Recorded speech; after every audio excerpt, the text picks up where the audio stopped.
que nuestro Dios te siga bendiciendo, Rachel. Has dado un paso de fe y de aquí en adelante pues el Espíritu de Dios te va a ayudar. Amén. Lo que le contaba allá, no sé si ustedes pusieron atención a lo que le conté allá. Ella tuvo un sueño donde era bautizada. Dice que se sumergía. Cuando se sumergía y salía, ella salía totalmente diferente. Amén. Y entonces eso fue lo que en lo personal me animó a mí a hacer los bautizos. Y creemos que fue un rompimiento. Estamos creyendo, hermano, que fue un rompimiento sobrenatural y que ella es la primicia de muchas almas que vamos a ir a ese lago y la vamos a bautizar. Amén. ¿Cuánto quieren ponerse de pie y poner su mano para acá, para la vida de esta jovencita? Amén, Padre. Creemos, hermano, que muchos jóvenes van a venir a esta iglesia. En el nombre de Jesús bendecimos la vida de Rachel, Padre. Te bendigo, Rachel. Que Dios te dé sabiduría, que Dios te guarde.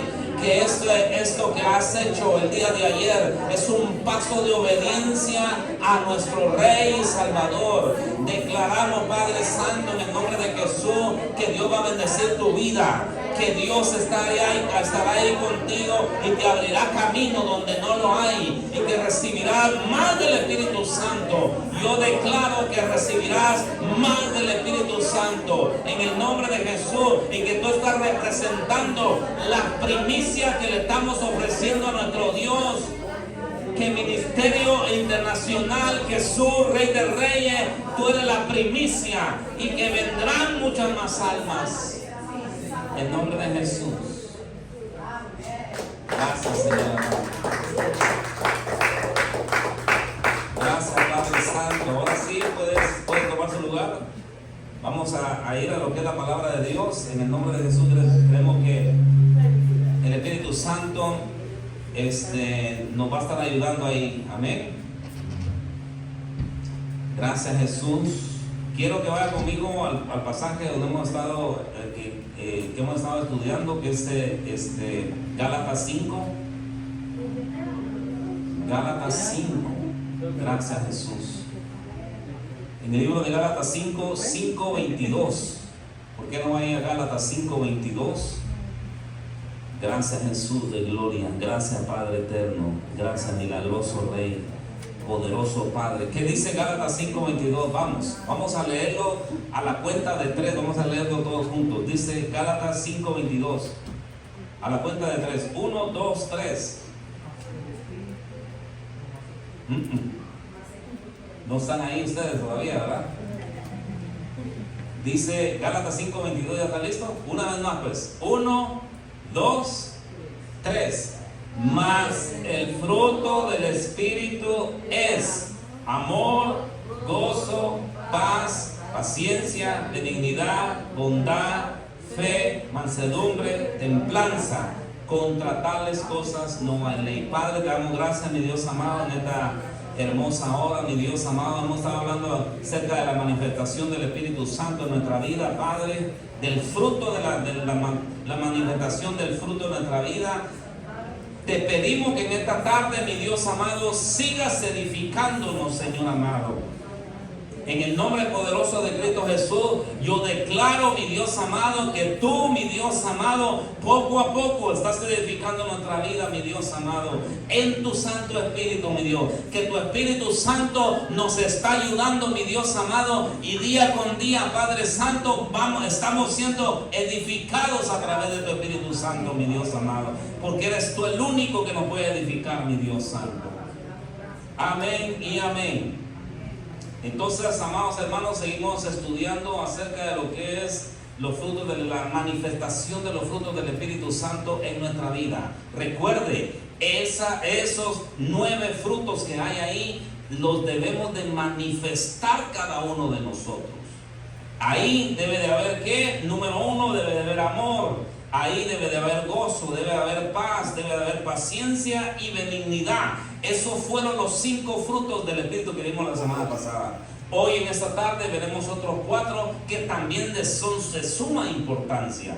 Hoy en esta tarde vamos a ver la bondad, vamos a ver bondad, fe, mansedumbre y templanza, que son 5 que también nos van a ayudar, hermano, en nuestra formación, en nuestro crecimiento como cristianos. Amén. Entonces seguimos estudiando eso, el Espíritu Santo en nuestra vida. Dijimos que los dones son gratis, ¿verdad? Dios nos los da gratis. No tenemos que hacer absolutamente nada, pero también dijimos que en el caso del fruto del Espíritu Santo tenemos que desarrollarlos. Amén. Es una diferencia bien grande. Entonces, desarrollar el fruto del Espíritu Santo en nuestra vida, ¿qué hace? Genera buen carácter en nuestra vida. ¿Qué genera en nuestra vida? Un buen carácter. ¿Verdad? Desarrollar el fruto del Espíritu Santo, ¿qué hace? ¿Qué otra de las cosas hace? Nos hace crecer en Dios. Ahora recuerde que venimos bebitos en Cristo y nosotros tenemos que crecer en Cristo. Usted no se puede quedar así como nada más solo leyendo 2, 3, 4 pasajes. Usted y yo tenemos que crecer en Cristo. Entonces, ¿qué hace el Espíritu Santo? Nos hace crecer. Nos hace desarrollar un buen carácter. También otra de las cosas, desarrolla el fruto del Espíritu Santo. ¿Sabe qué desarrolla? Madurez espiritual. Eso quiere decir que cuando alguien lo ofende, usted va a ser una persona maduro, y va a tener madurez espiritual y va a decir, probablemente ese hermano anda pasando algo, por eso tengo que entenderlo. Muchas de las veces, hermanos, tenemos que llegar a ese tipo de madurez espiritual para poder entendernos los unos con los otros. Ofensas, dice la Biblia que Jesús dijo, van a llegar de una u otra manera, pero va a depender cómo nosotros respondemos a esas ofensas que constantemente nos hacen. Ahí es donde entonces estamos desarrollando el fruto del Espíritu Santo. Y estamos desarrollando nuestro carácter a tal punto que llegamos a ser maduros espiritualmente. ¿Sabe qué quiere decir la madurez espiritual? La madurez espiritual quiere decir entonces que nada ni nadie nos va a derrumbar de los caminos del Señor. Constantemente, aunque vengan pruebas, aunque vengan situaciones difíciles, como somos maduros espiritualmente, como están los frutos del Espíritu Santo en nuestra vida, nada nos va a derribar. Nada nos va a desanimar. Vamos a seguir adelante, vamos a seguir creciendo. No nos va a importar lo que el enemigo, las trampas que el enemigo teje o las telarañas que el enemigo teje. Amén. Y entonces a eso la Biblia, la palabra de Dios le llama madurez espiritual. Tenemos que llegar dice la Biblia que tenemos que llegar a la estatura del varón perfecto. ¿Y qué significa perfección? No significa, ¿sabe qué significa? Significa madurez. Tenemos que estar maduros. Amén. Entonces, desarrollar el fruto del Espíritu Santo trae madurez. También hablamos de los 5 frutos. ¿Cuál es el primer fruto del Espíritu Santo? A ver si se recuerdan. El amor. Primer fruto del Espíritu Santo, ¿cuál es? Si usted le pregunta, ¿cuál es el primer fruto del Espíritu Santo? El amor. Recuerden, Dios es amor, pero en nosotros se debe de reflejar el amor de Dios.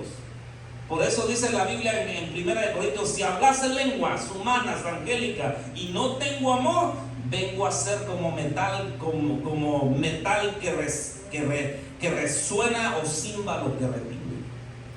Si no hay amor en nuestra vida. El otro de los frutos del Espíritu Santo que vimos fue el gozo. ¿Qué tenemos que manifestar nosotros en nuestra vida? Gozo. A pesar de las situaciones que estamos pasando, a pesar de los problemas que tenemos, a pesar de los ataques del enemigo que siempre llegan, tenemos que manifestar el gozo en nuestra vida. Otra de las cosas, la paz. Y dice la Biblia que la paz que da no la da como el mundo la da, sino que la paz que Dios da, dice la Biblia, sobrepasa todo entendimiento. Por eso la persona no puede entender, dice, ¿por qué este cristiano tiene tanta paz? Y los problemas que está pasando. ¿Sabe por qué? Porque ha logrado desarrollar el fruto del Espíritu Santo llamado paz.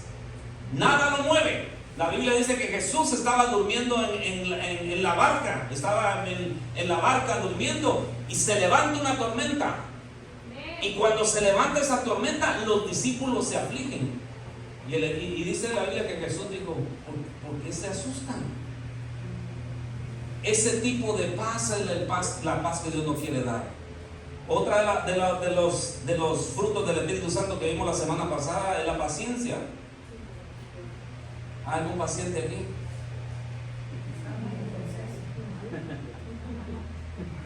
Todo el mundo en algún momento, ¿verdad? Dios desarrolla la paciencia. Recuerden, la paciencia no viene y va a decir: oh, te voy a llenar de paciencia, Dios. No, te va a meter a circunstancias donde usted y yo tenemos que tener paciencia. Un ejemplo así sencillo: el tráfico. Usted va 20 minutos, le quedan 20 minutos para llegar a su trabajo y ¡pum! Resulta que el tráfico. Entonces ya se comienza a impacientar. Amén. Pero ese fruto lo tenemos que desarrollar. También vimos la benignidad, ¿se recuerda? Vimos al buen samaritano, como el buen samaritano desarrolló benignidad en su vida. Y ahí en la parábola del buen samaritano vimos cómo este hombre activó muchos de los frutos del Espíritu Santo y fue misericordioso con esa persona. Y dice la Biblia que le pagó el hotel, dice la Biblia que le dejó dinero al mesonero para que cualquier cosa que esta persona necesitara, a través de eso, ¿verdad?, él fuera beneficiado. Vimos esa parábola que está muy bonita, y vimos cómo el buen samaritano logró hacer uso de los frutos del Espíritu Santo que Dios ya había puesto en su corazón. Hoy en esta tarde vamos a ver entonces los otros 4 que también son bien importantes que nosotros los desarrollemos en nuestra vida, y tenemos que pedirle al Espíritu Santo que nos ayude a desarrollar estos frutos. Amén. Dijimos entonces que el amor, ¿qué hace? El amor es como este dedo, miren. Es el único dedo que puede tocar los demás. Trate la manera de tocar este dedo. Toque los demás, a ver que va a ser un poco imposible. Si este dedo, usted trata la manera, mire, el pequeño cuesta. Este es como el amor. Toca a los demás, ¿sí? Entonces, por eso es que el amor es bien importante en nuestra vida, porque el amor le va a dar a usted paz, el amor le va a dar dignidad y así. Entonces, otra de las cosas que quiero yo, nada más para que tengamos en nuestra idea, como el amor toca los dones, vamos a empezar diciendo esto, miren. Vamos a empezar diciendo, viendo cómo el Antiguo Testamento y en el Nuevo Testamento hay una gran diferencia en cuanto a cómo amar a las personas. Por ejemplo, si usted por favor va conmigo al libro de Levíticos 19:18, ahí usted se va a dar cuenta un mandamiento que Dios le dio al pueblo de Israel.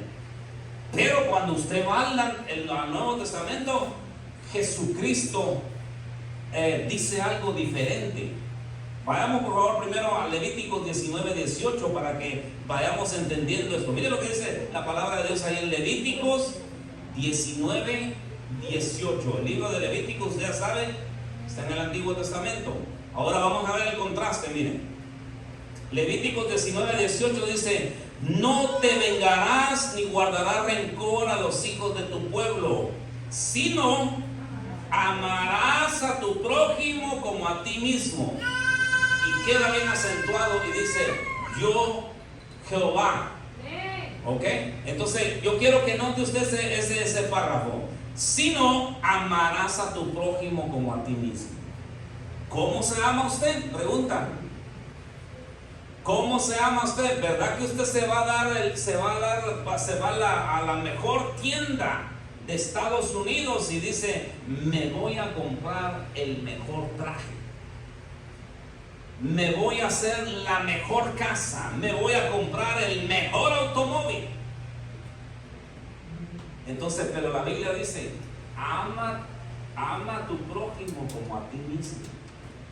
Mire el estándar que pone Dios. Ahora, Jesucristo va más allá de ese estándar.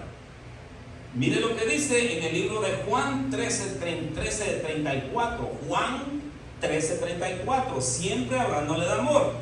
Entonces, en el Antiguo Testamento Dios le dice al pueblo de Israel: ama a tu prójimo como a ti mismo.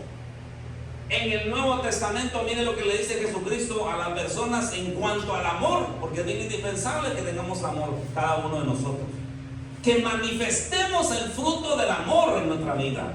Juan capítulo 13 y verso 34, mire lo que dice. Mire el contraste entre el Antiguo Testamento y el Nuevo Testamento. En el Antiguo Testamento entonces dice: un mandamiento nuevo os doy. ¿Quién está hablando ahí? Está hablando Jesucristo. ¿Y qué dice Jesucristo? Dice que os améis los unos a los otros, y agrega algo más. Mire lo que dice. Dice: como yo os he amado. Ahora pregúntese usted, ¿cómo Dios lo amó a usted? Pregunte, hágase esa pregunta: ¿cómo Dios lo amó? ¿Cómo veníamos nosotros? Éramos pecadores, éramos mal hablados, teníamos un montón de cosas, traíamos maldiciones, traíamos malas palabras, malos pensamientos, habíamos hecho una serie de muchas cosas, y por encima de eso Dios nos amó. Y entonces por eso dice Jesucristo, dice en este nuevo mandamiento: ámense como yo los he amado. O sea, para mí entender este pasaje, Jesucristo pone un estándar aún mucho más alto. ¿Sabe por qué? Porque Él se apasionó por nosotros. Nos amó tanto que fue a la cruz del Calvario. Y es por eso que ahora Él nos dice: ámense como yo los he amado. Entonces por eso, mire, por eso es indispensable desarrollar el fruto del amor en nuestra vida. Y entonces, ¿hacia dónde va dirigido el fruto del amor regularmente? Hacia las personas. Debemos de amarnos tal y como esa persona es. ¿Somos defectuosos? Sí, somos defectuosos. ¿Tenemos mal carácter? Sí. ¿Somos impacientes? Sí, somos impacientes. ¿Somos muchas veces iracundos? Sí, somos iracundos. Pero por encima de eso, Jesucristo dice: ámense como yo los he amado. Desarrollen el amor de Dios ahí en su corazón, como yo lo he hecho para con ustedes. Y entonces ese sería el primero, ¿verdad? Que lo que dijimos, que el amor toca todos los dones. Amén. Entonces vamos a ir al número 6, que es la bondad. Ahí dice en el libro de Gálatas, dice bondad. El siguiente fruto del Espíritu Santo es la bondad. Amén. Entonces comenzamos siempre, ¿verdad? Siempre nuestro estándar es Dios. Él es bueno, Él es maravilloso. Entonces, en el contexto bíblico, la bondad o bondad amorosa se refiere a la cualidad de Dios de ser generoso, amable, compasivo hacia su creación, especialmente hacia la humanidad que somos cada uno de nosotros, ¿verdad? Entonces, también describe la virtud que debemos cultivar nosotros como creyentes, siguiendo el ejemplo de Cristo a través de acciones y actitudes que reflejen bondad. El significado de la bondad es la naturaleza de Dios. Él es bueno, por lo tanto, usted no puede decir: Él me mandó esta enfermedad, o Él me mandó este problema, o Él, no, porque la naturaleza de Dios es ser bueno. Amén. Entonces nosotros no podemos decir: ay, que Dios me está castigando. No, señores, Él no castiga. Él simple y sencillamente tiene principios que cuando nosotros los violamos, entonces ahí viene la consecuencia. Pero Él no castiga, no te lo mandó Dios. No se lo manda Dios a uno. Porque su naturaleza es ser bueno con la criatura que Él ha creado. A cada uno de nosotros nos creó y se ha sido bueno con cada uno de nosotros. Entonces, la bondad es un atributo esencial de Dios, quien es la fuente de todo lo bueno. ¿Quién es la fuente de todo lo bueno? Dios. ¿De dónde viene todo lo bueno que nosotros agarramos? Viene de Dios. Entonces, si viene de Dios, nosotros también. Si Él es bueno, nosotros tenemos que mostrar un poquito de bondad hacia las demás personas. Si nosotros decimos que Dios está en nosotros y sabemos que Él es bueno, entonces tenemos que desarrollar ese fruto del Espíritu Santo llamado bondad. En el Nuevo Testamento la bondad es uno de los frutos del Espíritu Santo, evidenciando la transformación espiritual del creyente. Dios espera que cada uno de nosotros demuestre el fruto de la bondad en sus palabras y acciones. Cada uno de nosotros, en palabras y acciones. Amén. Jesús fue la máxima expresión de bondad, mostrando compasión y servicio hacia los demás. Eso fue lo que mostró Jesús en cada uno de nosotros, y lo mismo, tenemos que seguir el ejemplo de Dios. Estos son los sinónimos bíblicos del fruto de la bondad. La bondad se relaciona con la misericordia, la gracia, el amor y el servicio a Dios. A cada uno de nosotros tenemos que manifestar la bondad en nuestro corazón. En resumen, la bondad en la Biblia es un atributo divino del Espíritu Santo que debe de manifestarse en acciones, actitudes amorosas y compasivas, siguiendo el ejemplo de nuestro Señor Jesucristo. Amén. Desarrolle bondad en su corazón. Desarrolle bondad. Cuando usted tenga la oportunidad, hágale el bien a alguien. Trate la manera de encontrar a una persona, a un familiar o cualquiera, y dígale: mira, aquí está esto para ti. Te lo manda Dios. Eso va a comenzar a desarrollar en nosotros bondad. El siguiente fruto del Espíritu Santo es la fe. ¿Cuánto tiene fe? Amén. Esa es otra de las cosas que debemos de desarrollar cada uno de nosotros. Por eso le pregunté: ¿cuántos tienen fe? Todos dijeron fe. Sí, amén. Pero ¿sabe qué? Muchas veces dejamos que los enemigos de la fe nos ataquen. Y entonces el fruto del Espíritu Santo, llamado fe, es apagado en nuestra vida. Se nos apaga la fe. Por ejemplo, uno es el séptimo fruto del Espíritu Santo, de acuerdo a Gálatas. Entonces, pero hay varias cosas contrarias a la fe que pueden hacer que no fluyamos en ese fruto. Por ejemplo, número uno, lo contrario a la fe, número uno, que siempre va a estar ahí puyando y empujando, ¿sabe cuál es? El temor. Entonces, ¿qué quiere decir eso? Que el temor es un enemigo de la fe. Que en el momento que usted y yo tenemos temor, es porque está sacando a la fe de nuestro corazón. Cuando hay temor. Entonces, cuando hay fe, ¿qué tiene que hacer el temor? Tiene que huir de nuestro corazón. No pueden estar ambos en nuestro corazón. No puede estar el temor y también la fe en nuestro corazón. Uno de los dos tiene que huir. Y es por eso que tenemos que tener cuidado, porque cuando el temor invade, el temor paraliza a las personas. No les deja ir a otro nivel. Siempre están pensando que van a venir cosas más horrendas a su vida. ¿Y sabe qué? Desafortunadamente el temor jala lo que usted tiene. Por eso es importante, mire, que tenemos que inyectarnos fe, tenemos que desarrollar el fruto de la fe en nuestro corazón, porque si no, el mismo temor, lo que usted teme, dice la Biblia en el libro de Job, eso es lo que le va a sobrevivir. Así que en el nombre de Jesús, si hay temor en su vida, sáquelo. Sáquelo, porque usted y yo tenemos que tener la capacidad de creerle a Dios. Por cualquier cosa que usted le esté creyendo a Dios, créale. Quite el temor de su corazón y dígale: Dios mío, te voy a creer. Amén. Ese es un enemigo de la fe. Hay otro enemigo de la fe. ¿Sabe cuál es? La duda. Cuando la duda entra, la fe sale. Cuando la fe entra, la duda tiene que salir. Eso es lo que tenemos que hacer en nuestro corazón. Si usted ve que hay duda en su corazón, en ese momento le dice: duda, te vas de mi vida. No te quiero en mi corazón, porque es contrario al fruto del Espíritu Santo llamado fe. La duda. Entonces, ¿qué va a hacer usted cuando la duda entre? Tiene que llamar la fe, tiene que decir: Padre, yo te creo, mi corazón está dudando, mi corazón quiere dudar, pero no voy a dudar, voy a sacar la duda de mi corazón. Amén. Y me gusta un pasaje, miren, ¿sabe qué le dijo Jesús a Pedro? Jesús a Pedro le dio una reprendida porque le dijo: hombre de poca fe, ¿por qué dudaste? ¿Se recuerda aquel pasaje donde Pedro dio unos pasos en fe caminando sobre las aguas?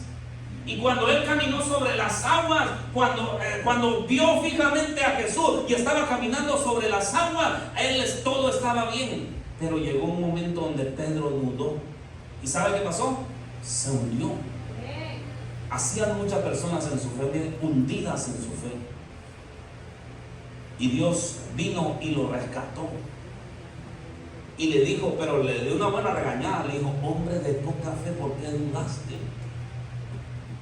Y entonces ese pasaje nos enseña de que la duda no debe entrar en nuestro corazón, de que tenemos que tener la mirada puesta en nuestro Señor Jesucristo. Y cuando la tenemos puesta, como Pedro, comenzó a ver cosas sobrenaturales en su vida. La Biblia dice que después de Jesús, ha sido el único hombre que ha caminado sobre las aguas. Eso me da a entender a mí que son milagros sobrenaturales lo que Dios quiere hacer en nuestra vida, pero que tenemos que tenerle fe, que tenemos que desarrollar ese fruto llamado fe, que no se vaya de nuestra vida. Ayúdenlo a cultivarlo. Dígale: Dios mío, comience a creerle por cosas pequeñas a Dios y cultívelo. Y vamos, en el nombre de Jesús, cultive la fe que puede llegar a ser grande en su vida.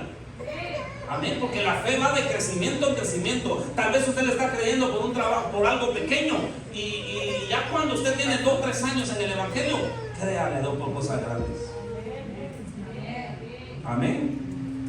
El otro enemigo de la fe, ¿sabe cuál es? La incredulidad. ¿Y cuál es la incredulidad? La incredulidad es cuando una persona había creído, pero ya no cree más.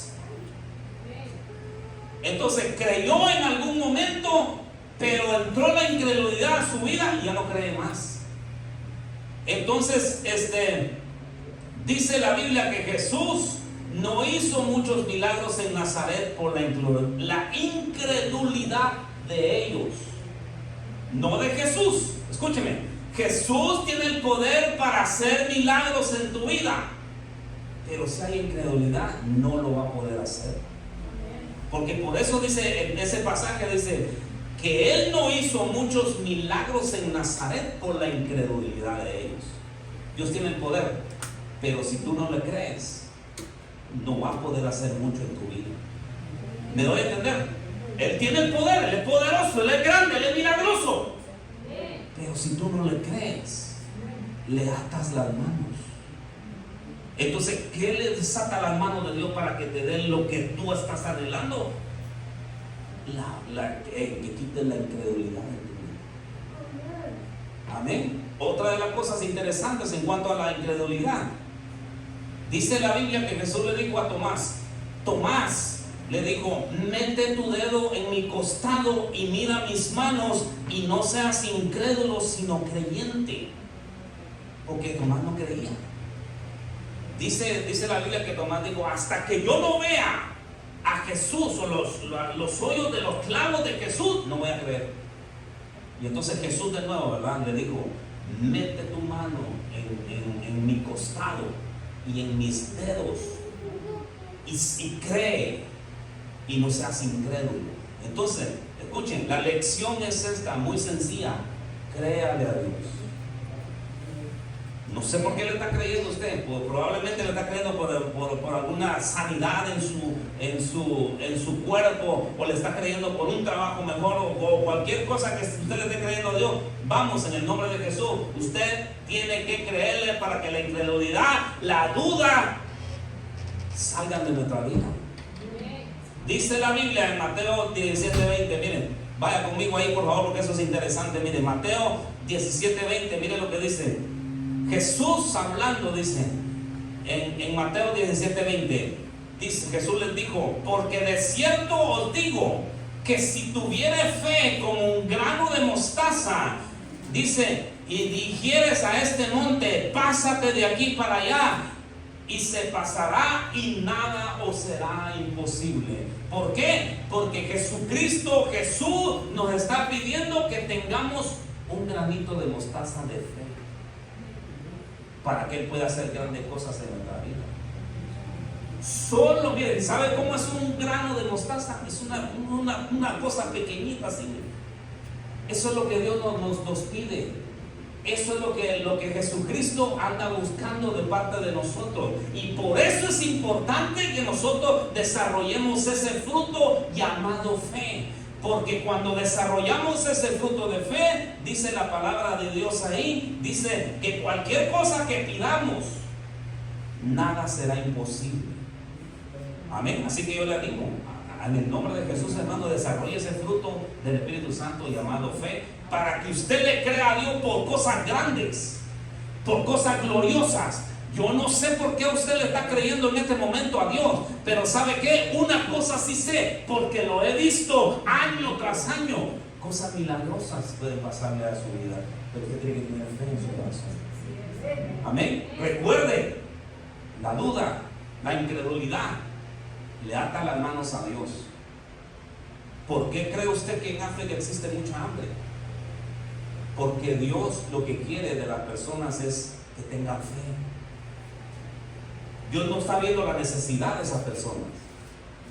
Dios ve la fe tuya, la fe de uno.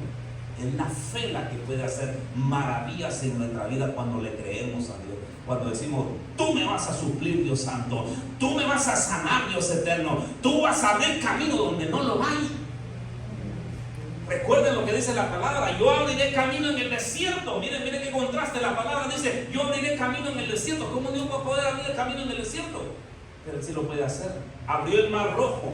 Cuando Faraón venía aquí atrás persiguiendo al pueblo de Israel y aquí enfrente tenían el mar rojo, dice la Biblia que milagrosamente Él abrió un camino. Eso puede hacer en nuestra vida también. ¿Qué necesita Dios entonces? Un grano de fe de parte de nosotros. Él puede hacer todas las cosas, pero si no tenemos fe. Amén. Entonces ese es el fruto de la fe, ¿verdad? El otro fruto del Espíritu Santo se llama, que es el número 8, se llama mansedumbre. ¿Cómo le dije? Mansedumbre. Ese fruto también es indispensable que lo desarrollemos en nuestra vida. ¿Qué es el fruto de la mansedumbre? En la Biblia la mansedumbre se describe como una virtud que implica fuerza bajo control. No es debilidad, señores. La mansedumbre no es debilidad.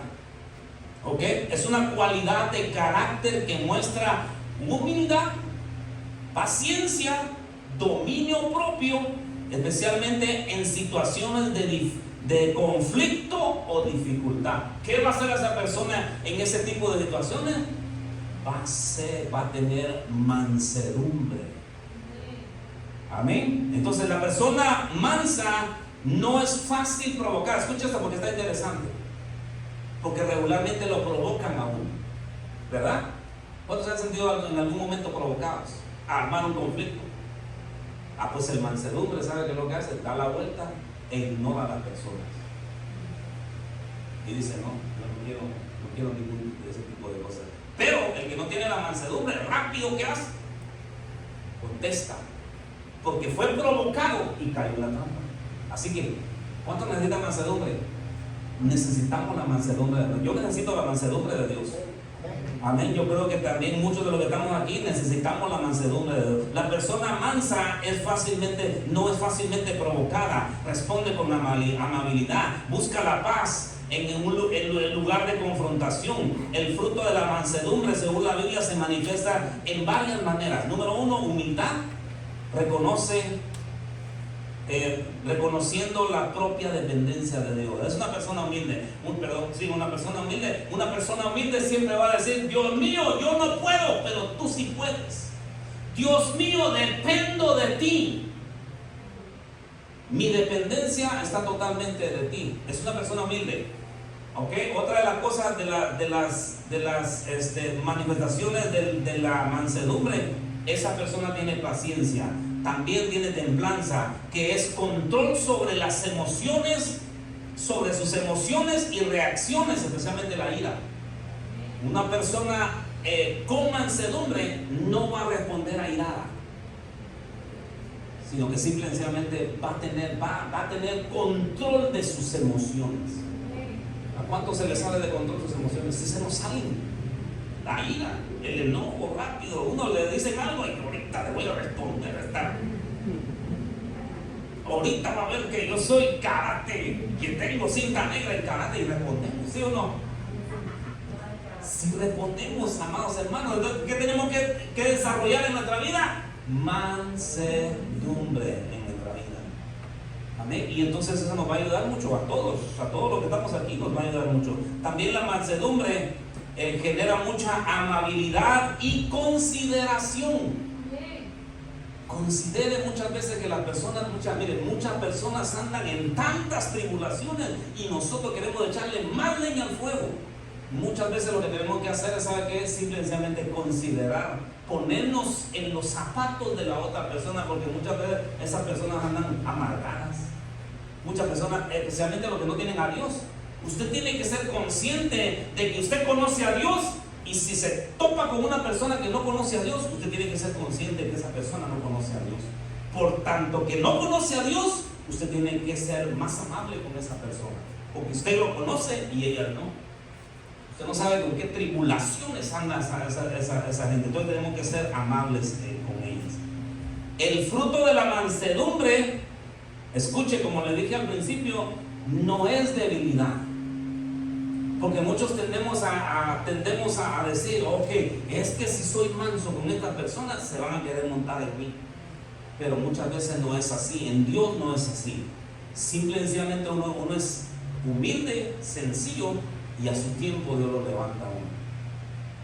Amén. Entonces, el fruto de la mansedumbre no es debilidad, sino fortaleza interior, que se manifiesta en un carácter equilibrado, ¿verdad? Y entonces, una respuesta adecuada a la situación de la vida.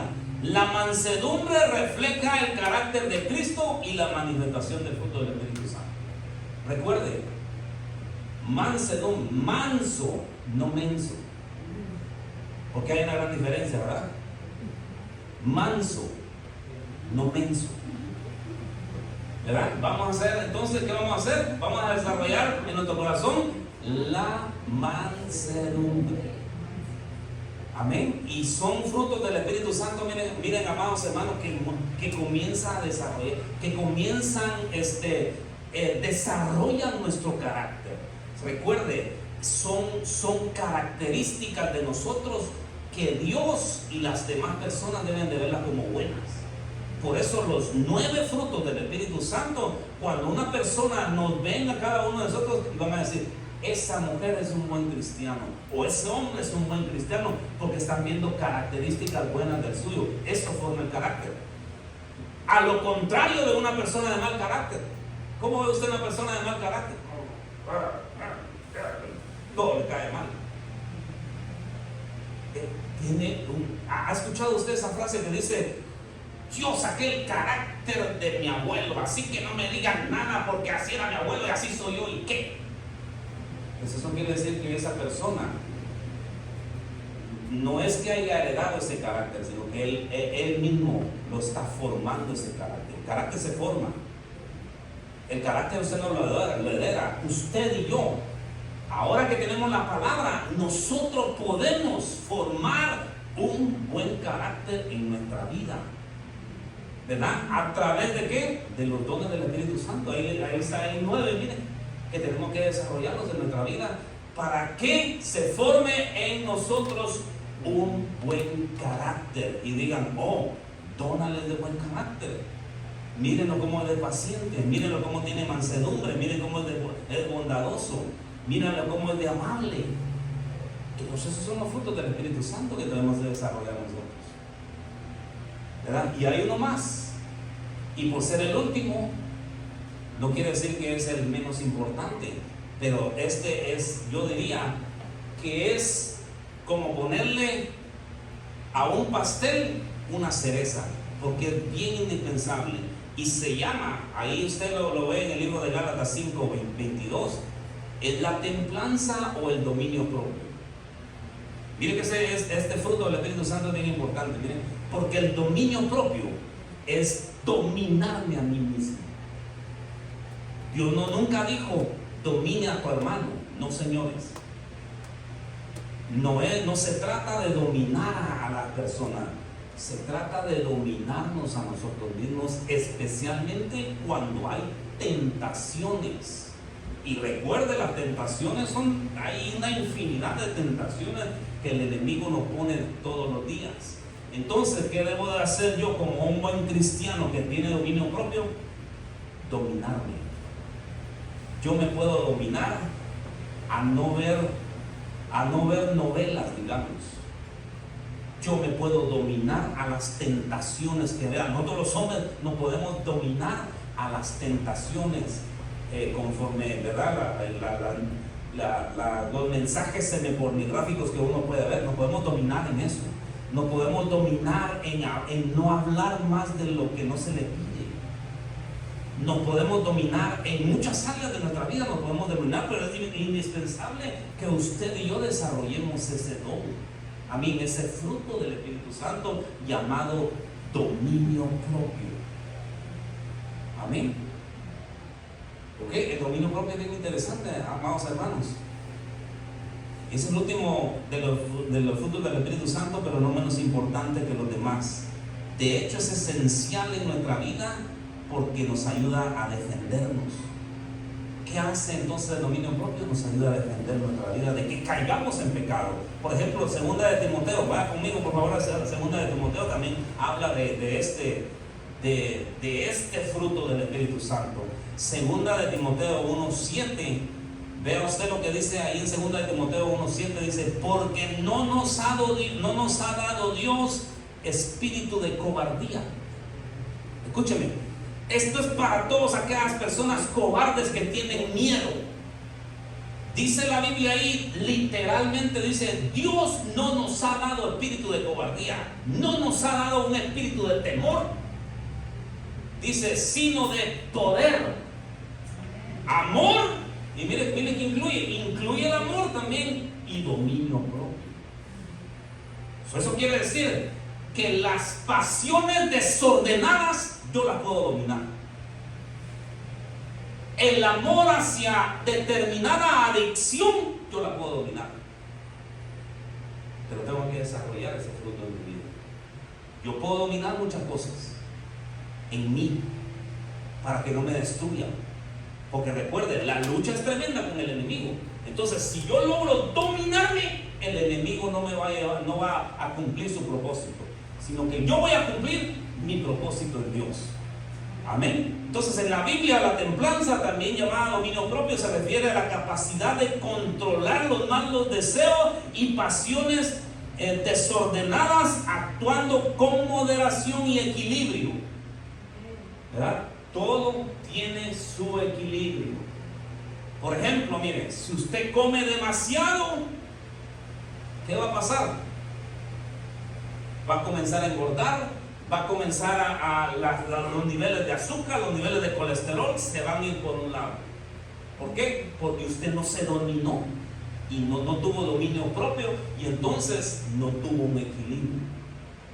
Lo mismo pasa con el pecado, lo mismo pasa con el sexo, lo mismo pasa con otro tipo de cosas. ¿Por qué? Porque no supimos cómo dominarnos.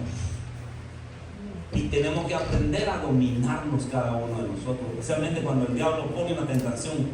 El diablo siempre le va a poner una figurita ahí bien bonita y va a decir, esto está bonito. Pero usted y yo tenemos que dominarnos en cualquiera de esas cosas. Sigamos adelante un poquito. El dominio propio es considerado una virtud fundamental en el fruto del Espíritu Santo que permite vivir de acuerdo a la voluntad de Dios. El dominio propio, la templanza propio, implica, número 1, control de los impulsos. No dejarse llevar por los deseos y pasiones desordenadas, sino ejercer dominio sobre ellos. Hay un sinfín de deseos, pero hay unos que son buenos deseos, hay otros que son malos deseos. Desafortunadamente las personas muchas veces los malos deseos no saben dominarlos. Y es ahí el fracaso. Entonces, ¿qué hace uno? Si uno no sabe dominar, cae en el pecado. El pecado forma una maldición, el pecado forma un ciclo y el pecado forma muchos hábitos en nuestra vida, y entonces viene el fracaso en nuestra vida espiritual. El dominio propio trae moderación en todas las áreas de nuestra vida. Dice que el dominio propio evita excesos en la comida, el alcohol, el sexo y la ira. Y pueden haber un montón de cosas más, ¿verdad? Pero el punto es ese, que el dominio propio puede evitar ese tipo de excesos en nuestra vida. El dominio propio te da equilibrio, mantener un balance entre las necesidades físicas, espirituales, evitando caer en extremos. Eso quiere decir de que yo, ¿verdad?, pueda tener un balance en lo espiritual. Voy a buscar a Dios, como también voy a buscar las cosas materiales, porque también son importantes, ¿verdad? ¿Qué pasaría si usted no genera dinero? Pues se va a convertir en un mendigo, ¿verdad? Entonces, ¿qué hace el dominio propio? Nos ayuda a equilibrar ese tipo de cosas. Debo buscar las cosas materiales, pero también debo buscar las cosas espirituales. De ahí, mire, tenemos un equilibrio, dominio propio, a la cual le llamamos dominio propio, ¿verdad? Entonces, ambas cosas son necesarias. Dios es necesario porque Él nos da todas las cosas, pero las cosas del mundo también son necesarias para que nosotros podamos sobrevivir. El dominio propio entonces te da sabiduría y discernimiento para tomar decisiones. ¿Qué hace el dominio propio? Cuando muchas veces uno emocionalmente quiere salir disparado por una emoción y dice, esto es lo que me conviene, y tal vez no, porque no es una decisión guiada bajo el Espíritu Santo. Y entonces, ¿qué hace? Va al fracaso, y ese fracaso, y después le decimos, Dios mío, yo pensé que tú estabas en el asunto, y tal vez yo no estaba en el asunto. ¿Sabe por qué? No nos dejamos dominar, no le pedimos al Espíritu Santo sabiduría. El dominio propio es vista como una defensa contra el pecado y las situaciones que pueden alejar a una persona de Dios. Al practicar el dominio propio se fortalece la relación con Dios y se vive una vida más plena y fructífera. En practicar el dominio propio se manifiesta, resistencia a la tentación, poder decir no a las tentaciones del mundo. Y ese no, déjeme decirle que no muchas personas pueden decir no. No muchas personas pueden decir, no lo voy a hacer. Ya no más voy a consumir esa droga. Ya no más voy a ver, el teléfono está haciendo adictos a muchas personas. Hay personas que no pueden decir no. Hay personas que no pueden decir no a otro tipo de cosas, a la comida, por ejemplo, también, ¿verdad? Es un ejemplo sencillo. No le estoy diciendo que usted sea comelón, ¿verdad? Pero es un ejemplo sencillo. Donde no tenemos el carácter o el dominio para decir, no lo voy a hacer. Punto. No tenemos el carácter para decir, hoy voy a orar, me voy a levantar a tal hora, y cuando el enemigo venga a tentar otro poquito más de sueño, usted tiene que decir, ¿cómo? No. Dígalo y confiéselo.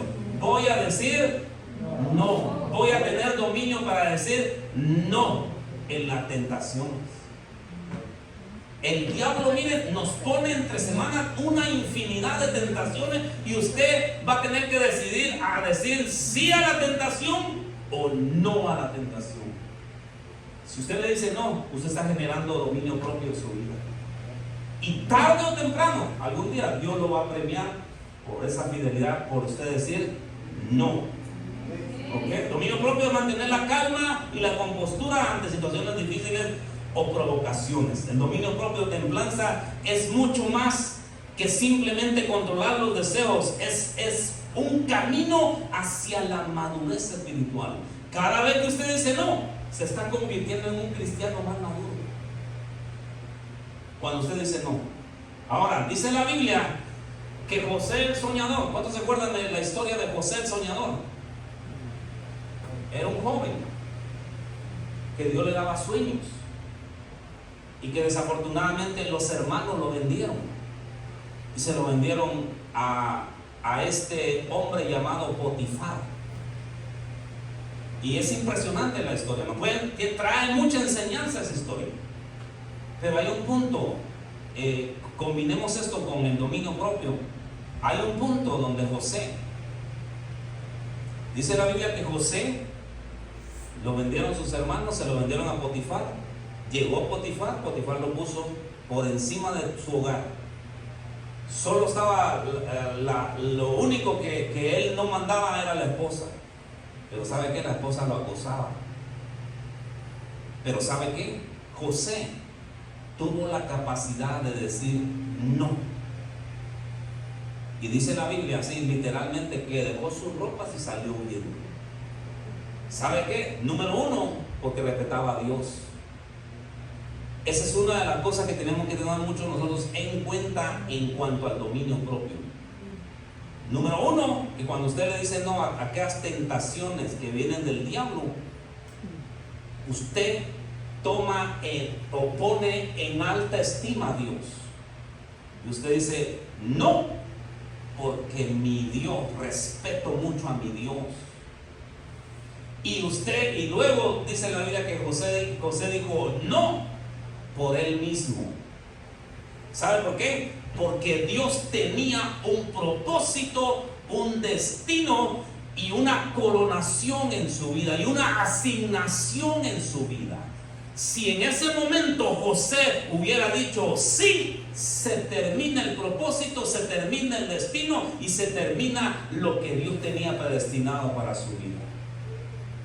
Tristemente. Pero qué bueno que este hombre dijo no. Tuvo dominio propio. Y sabe que en la historia se reflejan muchos frutos del Espíritu Santo en la vida de José. Si usted quiere ir conmigo, por favor, al libro de Génesis, capítulo 39. La historia de José comienza desde el capítulo 35 hasta el 45. Si usted quiere leerla en su casa, léala en su casa. Pero es una enseñanza tremenda de dominio propio en la vida de José. ¿Sabe usted que desafortunadamente a José lo mandaron a la cárcel porque esta mujer mintió? Esta mujer mintió, le mintió al esposo y le dijo, mira, me quería acosar y todo, y lo mandaron a la cárcel. Sin embargo, José se mantuvo con dominio propio. Y ahí en la cárcel, ¿sabe qué? Dios lo levantó ahí en la cárcel y lo sacó de la cárcel. Y de la cárcel lo llevó al palacio real. Y llegó a ser el segundo después del faraón. ¿Sabe por qué? Porque tuvo dominio propio. Porque recuerde, cuando usted tiene dominio propio, Dios lo está viendo. Cuando usted le dice no a la tentación, Dios lo está viendo a cada uno de nosotros. Amén. Mire lo que dice en Génesis. Esta es la historia, esta es la historia de la tentación, donde José dice no. Leámosla. Génesis 39:7. Verso 7 dice: aconteció después de esto que la mujer de su amo puso los ojos en José y dijo: duerme conmigo. Y mira lo que dice él, lo que dijo él. Y él no quiso y dijo a la mujer, mira lo que le dice a la mujer de su amo, dice: he aquí mi señor se preocupa conmigo de lo que hay en casa y ha puesto en mi mano todo lo que tiene. No hay otro mayor que yo en esta casa y ninguna cosa me ha reservado sino a ti, por cuanto tú eres su mujer. Mire la respuesta de este hombre. ¿Qué le estaba diciendo entonces? No. Sigamos con el verso 10. Hablando ella a José cada día. ¿Qué era lo que hacía la tentación? La tentación a través de la mujer. ¿Qué hacía? Cada día venía a su vida. Eso me da a entender a mí que cada día yo debo de ejercer dominio propio, porque cada día va a venir la tentación a nuestra vida. Todos los días. Usted va a tener que decir, usted y yo vamos a tener que tener el carácter para decir no. Y sigamos leyendo ahí, miren, el verso 10. Hablando ella cada día y no echándola a él dice, y no escuchándola, y no escuchándola a él para acostarse al lado de ella, para estar con ella. Verso 11. Aconteció que entró un día en casa para hacer su oficio, José, ¿verdad? Hablando de José, y no había nadie de los de casa allí. Verso 12. Y ella lo asió por su ropa, diciendo: duerme conmigo. Entonces, miren lo que hizo. ¿Qué hizo él? Dejó su ropa en manos de ella. ¿Y qué hizo? Huyó. y salió corriendo. ¿Qué dijo José en esa tentación? No ejerció dominio propio. Y ahí, mire, ahí en esa historia hay una gran manifestación de los frutos del Espíritu Santo en la vida de José. De la misma manera, en la vida real se nos van a presentar a cada uno de nosotros demasiadas tentaciones, pero usted y yo tenemos que tener el dominio propio para decir no a esas tentaciones. Puede echar abajo tu llamado, puede destruir el propósito que Dios tiene para tu vida si tú no ejerces dominio propio, si tú no desarrollas ese espíritu, el fruto del Espíritu llamado dominio propio. Los frutos del Espíritu Santo, ¿sabe qué hacen? Llaman a bendición. Amén. Nos dan libertad, traen alegría a nuestra vida. No te culpan. Los frutos del Espíritu Santo, cuando tú los desarrollas, no te culpan. Dice también, no te condenan, no son una carga, más bien son una bendición.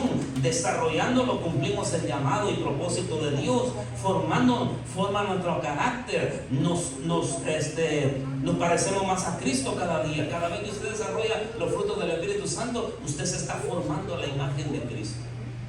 Otra de las cosas, nos hacen madurar. Y dice la Biblia que contra tales cosas no hay ley.